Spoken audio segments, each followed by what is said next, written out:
Could you please do a vid on how God's salvation reaches those who never had a chance to hear Jesus's sacrifice? Thanks. Okay, so let's talk about that. So there's a lot of debate on this. Do people who've never heard of Christ get to be saved?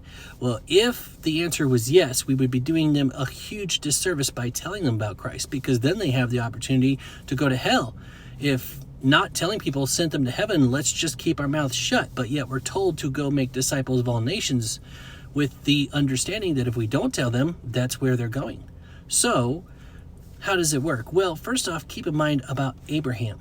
Abraham didn't have Jesus. Abraham didn't even have the Old Testament. Moses wrote about him in Genesis. We wouldn't know about him unless the book of Genesis was written.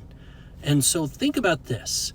How many other people has God possibly reached out to throughout history that we have no idea about? I can't wait to hear about what God has done that we'd have no idea about because it just wasn't written down. There could be whole pockets of believers that God reached out to, and we won't know about it until testimony time.